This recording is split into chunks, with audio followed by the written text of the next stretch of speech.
starts with breaking news. Well, breaking this morning, one person is in the hospital after a cutting near downtown Omaha. Authorities say it happened near 4 o'clock this morning near 17th and Nicholas. So far, there's no word on what led up to the incident, or we don't know much about any suspects. Stay with First Alert 6 on air, though, as we work to find more information on air and online. Well, good morning, everybody. Thank you so much for joining us here in our First Alert 6 streaming on this Friday morning. Happy Friday, by the way. I'm Cerise Cole, along with meteorologist Jared Lansford, Senior Chief Meteorologist Rusty Lord. And I'm Amber Hartley. You know it's definitely Friday because we're all decked out in red. Yeah, Heck yeah. It's the fall time, too.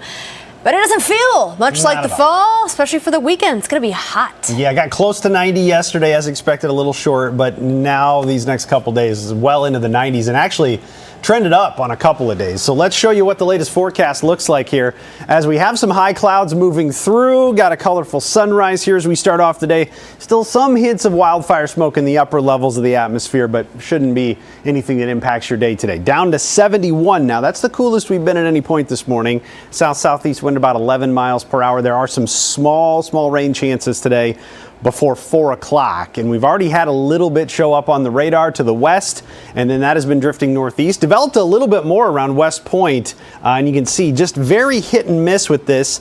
Little activity near Fremont trying to pop up. Very lucky to get rain, and it probably won't be much if you do. The heaviest showers, even a few rumbles of thunder, have been off to the west and northwest, and those will continue to march that direction. You get a bigger view. You can see there's not a lot to this.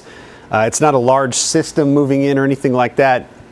Just a little bit of energy here as we surge in some warmth, and we could see a couple of showers from that. Models are not doing a great job picking up on that, and they usually don't in a scenario like this. So some spotty showers on the thicker clouds. Just look at where the clouds are thicker. That is the best bet of where you could see a couple spotty showers pop up over the course of the day today. Models hint at a few of those. By noon, we're up into the 80s.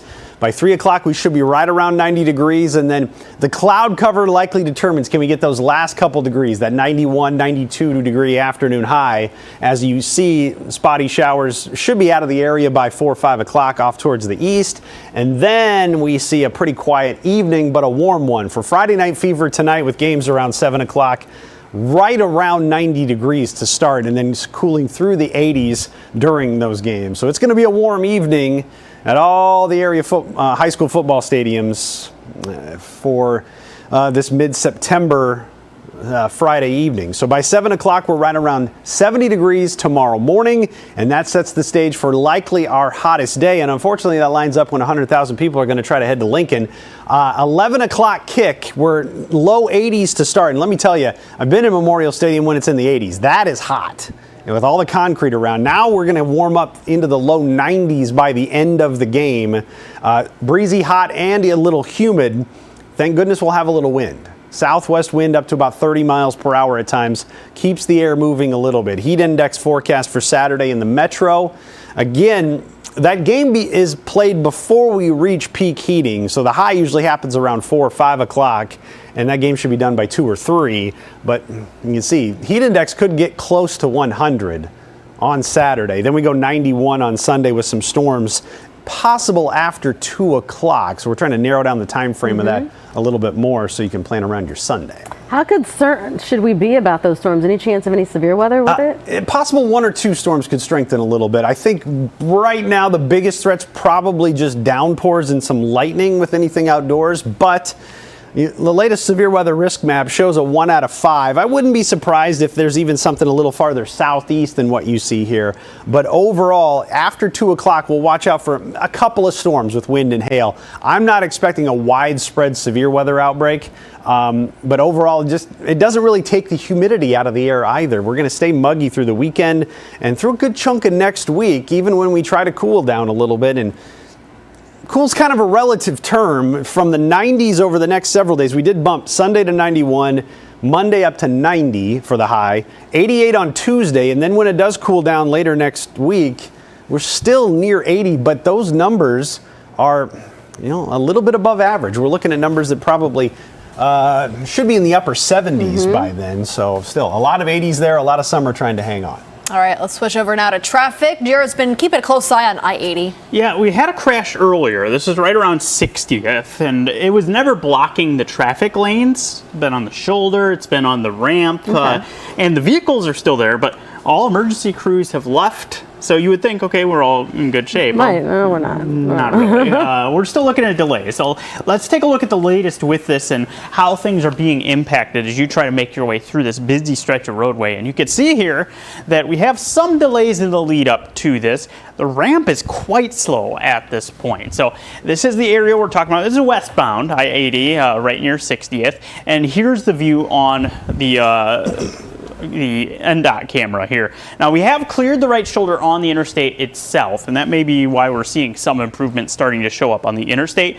The ramp, there's the vehicle that was involved, and you can see that you just kind of have to use a little extra caution as you're heading through that stretch. Now hopefully we can keep things moving at a little bit of a better clip than what they have been, but you can see things are backed up all the way back past 40 seconds. So still some traffic to work its way through, and hopefully we can improve things. Now you may be saying, if you're looking at delays on I-80, well, I don't want to mess with it. I'll just use my backup route that I usually have in the back of my head of L. Well, there's a problem with that, and it's construction that has started up within the last couple of days. You've got varying lane restrictions between 50th and 70th, and you can see how there's a couple of stretches as you're making your way westbound that are slow already. So that's what you have to contend with. You either have I-80, which is improving, so you are looking at things starting to do better there, or you have construction on L that you have to work around. So keep that in mind as you're preparing to head out the door. That's where the biggest delays lie early this morning. We've got a couple of other spots in the metro that are a little bit slow, right around 90th and Dodge, as you're heading through that construction zone on I-80 as well near Giles. So we'll keep you posted on that. I do need to first alert some of our Southwest Iowa viewers who use Highway 59. This is a big route through this part of the state, and you've got the road fully closed in both directions due to a crash. This is right near Imogene, so a little bit to the north of Shenandoah where you have this, and you can see how things are just kind of slow in general as people kind of try to navigate. There's not a great alternate route suggestion for this area. You're just going to have to kind of wind your way around on some of the side roads here to avoid that area of Highway 59. Hopefully that closes, or that opens back up here shortly. So we'll keep you posted on that, and keep you posted on the latest with that crash on I-80 and how things evolve there as well. All right, Jared, thank you. To the news now, an interim hearing over the work ethic camp in McCook is set for later this morning. Governor Pillen's administration will not participate. The hearing is about potential building code issues that could come along with changing the facility into an ICE detention center. The Pillen administration argues the committee holding the hearings lacks the authority to examine the potential issues. The administration also argues that concerns with overcrowding are misguided. It says adding about 300 detainees would not put correctional facilities near capacity. Governor Jim Pillen has approved new emergency regulations for medical cannabis in the state. The state's Cannabis Commission held an emergency meeting after Pillen said he wasn't satisfied with the original ones. The commission recommended each cultivator grow no more than 1,250 flowering plants. Nebraskans for Medical Cannabis did respond, saying Pillen and the commission executed the collapse of Nebraska's medical cannabis program. Now at the Safety Desk with Marie Kay with a recall alert for Costco shoppers, a very popular item at that. Dubai chocolate. It's been in the news a lot. I know a lot of people have been trying it, but one brand of that kind of chocolate that's sold at Costco is being recalled because of an allergy risk. So this item is called Dubai style chocolate, and it's being made by Rolling Pin Baking Company. Rolling Pin says the allergen statement on that package says the chocolate contains gluten, but actually those labels should say that there's wheat in the product. So according to the company, Costco sold the snacks between May 1st and August 29th, so could potentially still have it if you just got it recently. The good news, though, Rolling Pin says the health risk is minimal. Okay, that's good to know. Marie Kay, thank you. We're back after this.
Welcome back, everybody. Taking a live look at the Kiewit Luminarium on this Friday morning. We've been talking about how we're already in the 70s this morning. Just going to heat things up even more, and we're dry. You're looking outside, and you're thinking, oh, things are dry, but you may want to grab a umbrella because there is some rain on the radar right now. It's very spotty, and maybe you have some bad luck and you get caught under a shower. I want to make sure you're prepared. Take the umbrella with you. First alert to a couple of these.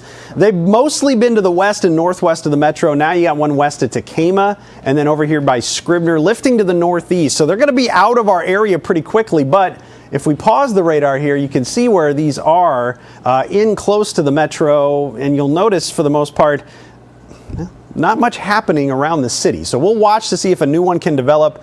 Lucky to get rain, but you probably won't get much if you do. That's kind of the story for today. The first alert radar showing us where that little batch is moving to the north. There's been a couple little sprinkles down near the Kansas border. Otherwise, we'll see if anything new can develop. We're getting some sunlight through, and we'll take low 70s, turn them into low 90s today. Well, yesterday we made it to about 89 for the high. We're going to better that by a few degrees this afternoon. And that means a hot evening for Friday night fever. It looks like near 90 at kickoff and then cooling off into the evening hours through the 80s slowly. So a warm evening, but clearing, and a little bit of a south breeze. But that wind will be of note during the day today. Could gust up near 30 miles per hour at times, and then into the evening or in the afternoon, still some gusts near 20 to 25, and those should relax a little bit this evening. Overnight, not much of an issue. And then it picks right back up on Saturday, and I think we could have some gusts near 30 miles per hour Saturday, and again on Sunday as well. But you see the gusts still persist, still some up near 25 miles per hour on Saturday as well. Sunday, still breezy, 91 for the high there, plus those storm chances we mentioned, with a 1 out of 5 on the scale in the green shaded area that includes basically near the metro and to the west and northwest where storms try to get going.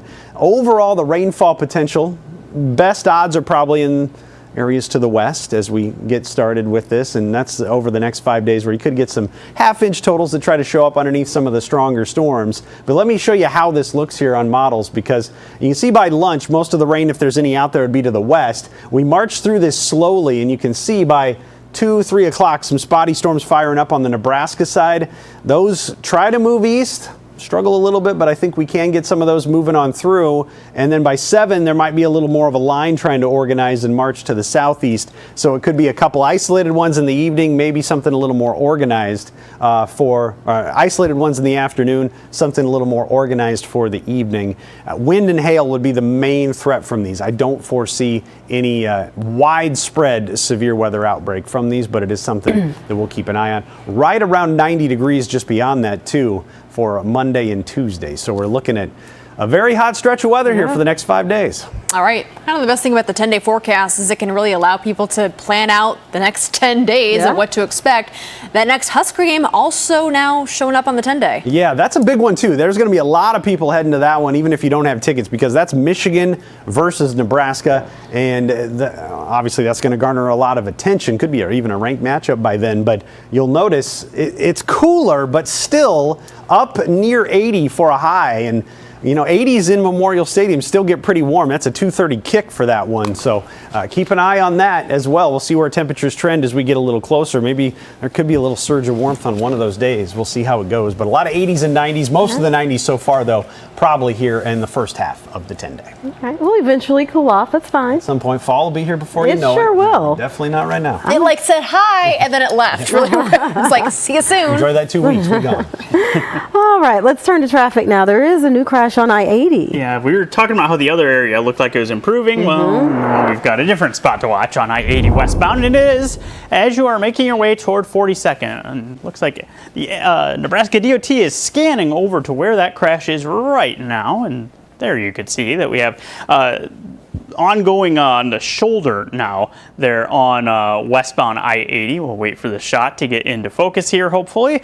It is right around 40 seconds, just as you're seeing that merger take place. The ramp is right here, and we are in the process possibly of clearing this crash. So that would be very helpful. We do have the sign there with the merger, and as we watch, there goes the vehicle, and our problem's going to be going along with it. So this was short-lived. We had this crash come in. Now, I will say we have delays that extend back to around the 480 interchange. We've got to get that traffic going through there, but this will not be too long-lived of an issue since we just witnessed that scene clearing there on the NDOT cam. So good news there. The ramp's still a little bit slow there at 60th, but again, that one has also started to clear up. So we're looking at improvements happening in both of those areas. Elsewhere, you can see the 680 interchange. We've got some paving happening in the old mill area, so as you're merging in and off, watch for delays right around there. All right, Jared, thank you. An Omaha man is sentenced to decades behind bars for the murder of a 17-year-old. Tyrese Coleman was sentenced to 80 years to life. It's expected to serve about 62. In 2023, Coleman, then a 17-year-old, shot and killed Messiah Hawley near 18th and Spencer. Now, because he was 17 at the time, Coleman could not be sentenced to a mandatory life sentence. Now, a First Lord 6 investigation ending with a Bennington man heading to jail. He is the one who has left debris on a freeway leading to a wreck. 23-year-old Spencer Rademacher is going to be spending about a month in jail. After he is released, he will serve 2.5 years probation. Our investigators did reveal that Rademacher put objects on Highway 36 near Bennington to cause crashes and would then call police. When investigators arrived on scene, they'd find him parked nearby. The defense attorney argued for just probation, saying Rademacher is on the autism spectrum and does need counseling. Happening today, Mayor John Ewing will give us an updated timeline on the Crossroads Development Project. They've seen a little work since the city held a groundbreaking for a movie theater back in June. Not much. Demolition of the old mall started at the end of 2020. At that time, developers said the project would be finished in 2024. Well, now there is a new developer and an expanded price tag. Coming up, Omaha is getting greased up this weekend. Tell you all about it in the stud when we come back.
All right, happening tomorrow, Omaha native Terrence Bud Crawford puts it all on the line. All right, he's in Vegas with the fight against Canelo Alvarez. He risks his perfect 41-0 record and hopes of becoming the first male boxer to become a 3-time undisputed world champ in the four-belt era.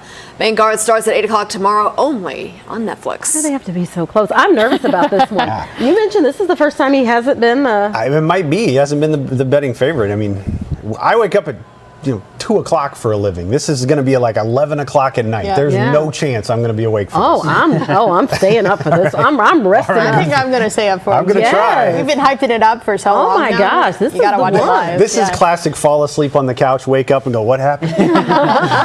I will let you know about it. All right, Grease is the word in the Metro for the next month. Yay! The classic musical is being brought to life at the Omaha Community Playhouse. The show features a cast of more than 25 performers from the region. Vincent Orduña is the director of the show. The Omaha native and Central High grad is also returning to the Metro as the Playhouse's new artistic director. There was a level of diversity that shocked me. You know, people think Omaha and you get a very specific vision of who's here, and it's a much more global look than I remember growing up. Well, you will get to hear the classic songs like You're the One That I Want and Grease Lightning. The show opens tonight and it runs through October 12th. Cool. So you get a whole month to go check it out. Yes, you talked to him. What are you most impressed by?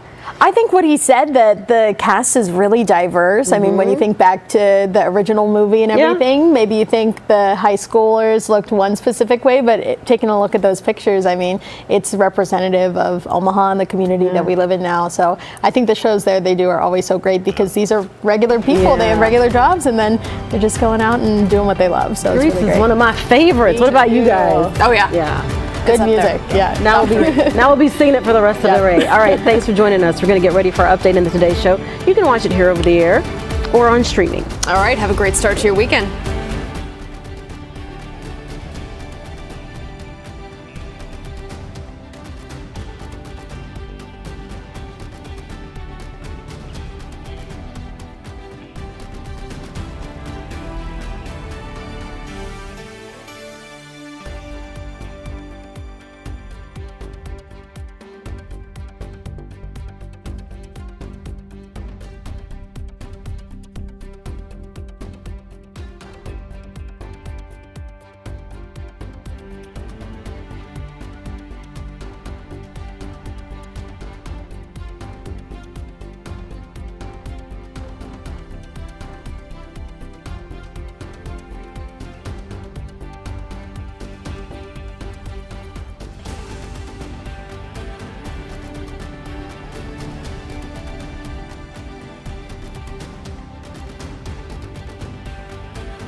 Live from WOWT, First Alert 6 starts now. Well, good Friday morning, everybody. It is 7:26. I'm Cerise Cole. And I'm Erin Harley. Let's get an update on traffic this morning with Jared. And another issue on I-80. First alert to this is a vehicle fire that has come in as you're going westbound right around the 72nd ramp where it merges in with westbound I-80. So we've kind of been seeing these issues on I-80 westbound pop up like mushrooms this morning. And this is the latest one. You can see right as traffic's trying to merge in, that ramp blocked at this point. So as you're trying to get to I-80, you may need to use 60th or 84th, and you can see the backups that are in place in that area. Elsewhere, the previous crashes near 42nd and 60th have cleared, but still a little slow in those areas. Rusty.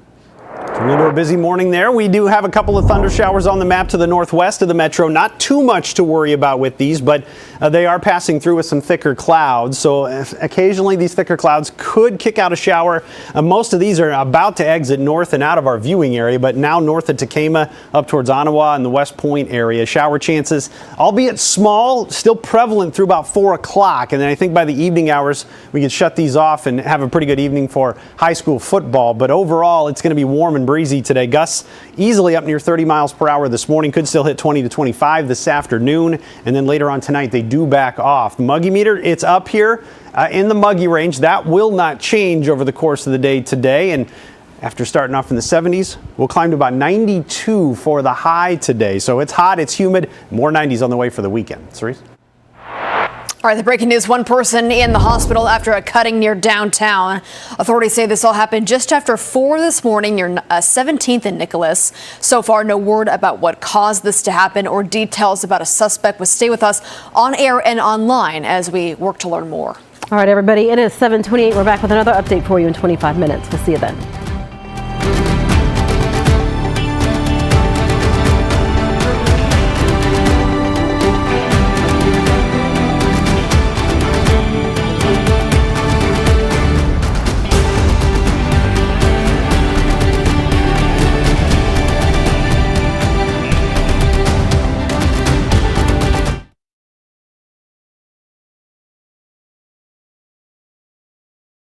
Back to the 60s with the political assassinations, and like just maybe have a conversation about, turn it into a broader scope where you can work on some longer form stories and do things like, who